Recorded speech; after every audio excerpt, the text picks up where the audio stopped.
يقول الناظم العمري تذكر زمان كان فيه الطيب يذكر، وذاك المجتمع ما فيه منكر وكل كان. يقول الناظم العمري تذكر زمان كان فيه الطيب يذكر، وذاك المجتمع ما فيه منكر وكل كان مشغول بحاله. عسى الله يسقي أيام البساطة زمان ما تلوث بالوساطة، وكان الجار بالجار ارتباطه، وكان الوصل ممدوده حباله، وكانوا في منافعهم سوية إذا نادوا بعضهم ما تعيا، ولا من قيل هيا قال هيا على درب المكارم والجماله. وكان الشخص يسمع قول عمه إذا ناداه حالا راح يمه، يلبي لو طلب روحه ودمه، وهذا سلم رواد الشكاله.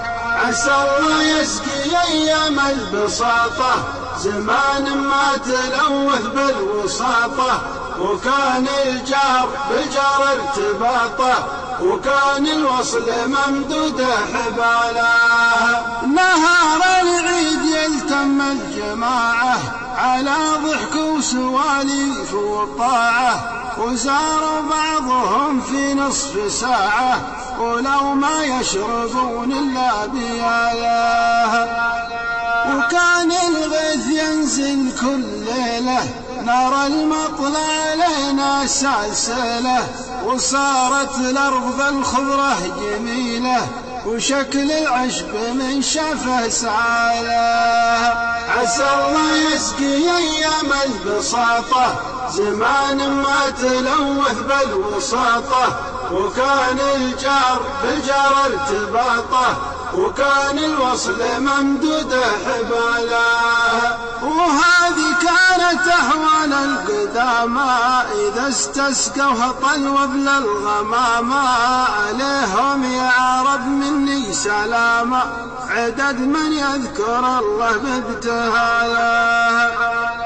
وفي هذا الزمن قل التراحم بعد ذاك التواصي والتلاحم، على العصيان يا كثر التزاحم إذا قفى شر جا شر بداله.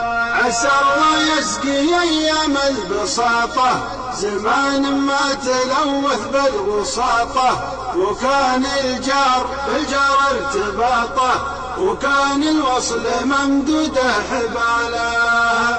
كثير الناس يهوون التقاطع بعد ما كان نجم الوصل ساطع، برز سيف الحسد مسلول قاطع، كثير من هجر عمه وخاله.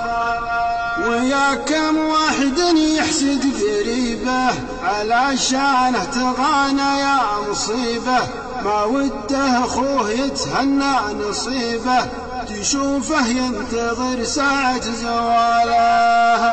عسى الله يسقي أيام البساطة زمان ما تلوث بالوساطة، وكان الجار بالجار ارتباطه، وكان الوصل ممدوده حباله. وحنا في زمان وضعه قشر تغلب في طباعه داعي الشر، قليل ما تجد لك كلمة بشر فقدها الرجل حتى في عياله.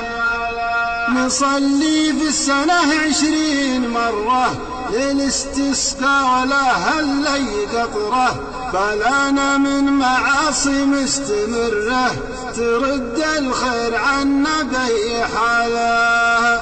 عسى الله يسقي أيام البساطة زمان ما تلوث بالوساطة، وكان الجار بالجار ارتباطه، وكان الوصل ممدوده حباله. ختاما يا رجاجيل اسمحوا لي فأنا وضحت مما شفت حولي، وكان اخطيتكم ووضحوا لي، فانا شاعر قصيد راس مالا. عسى الله يسقي ايام البساطه، زمان ما تلوث بالوساطه، وكان الجار بالجار ارتباطه، وكان الوصل ممدود حباله.